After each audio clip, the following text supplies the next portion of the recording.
சங்குப்பட்டியில் சடலமாக மீட்கப்பட்ட பெண் கைதாகிய மருந்தகம் ஒன்றின் உரிமையாளரும் உதவியாளரும். யாழில் ரயிலில் இருந்து கீழே இறங்க முற்பட்ட பெண் பலி. கொழும்பு வாழ் மக்களுக்கு விடுக்கப்பட்ட அவசர எச்சரிக்கை. இசாரா செவ்வந்தி கைது. முக்கிய விசாரணைக்காக போலீசாருக்கு வழங்கப்பட்டுள்ள அனுமதி.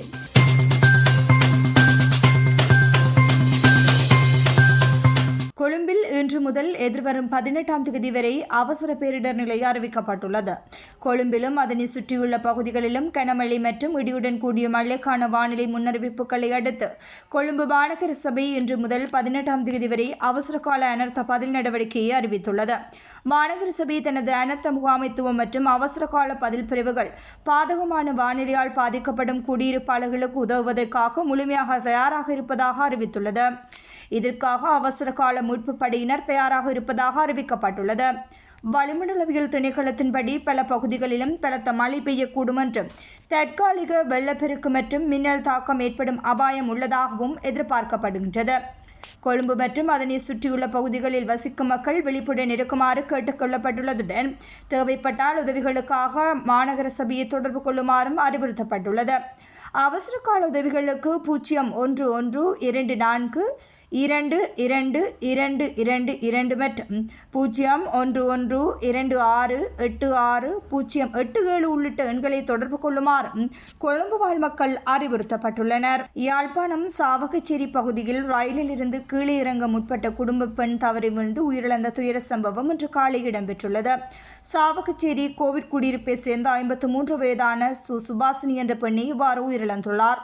கொழும்பிலிருந்து யாழ் நோக்கி வந்த ரயில் சாவகச்சேரி சங்கத்தானி அடைந்ததும் மேற்படி பெண் ரயிலில் இருந்து இறங்க முற்பட்டுள்ளார். இருப்பினும் அவர் இருந்த பெட்டியின் வாயிலூடாக இறங்குவதற்கு இறங்குதளம் இல்லாததன் காரணத்தால் வேறு பெட்டியூடாக சென்று இறங்க முற்பட்ட வேளையில் ரயில் நகர்ந்ததால் பெண் கீழே விழுந்து படுகாயமடைந்துள்ளார். படுகாயமடைந்த பெண்ணை சாவகச்சேரி ஆதார வைத்தியசாலையில் சிகிச்சைக்காக அனுமதிக்கப்பட்டிருந்த நிலையில் அவர் சிகிச்சை பலனின்றி உயிரிழந்துள்ளார். பல்கலைக்கழகம் ஒன்றில் கற்கும் மகனிடம் சென்று மீண்டும் வீடு திரும்பிய போதே இந்த துயர சம்பவம் இடம்பெற்றுள்ளது.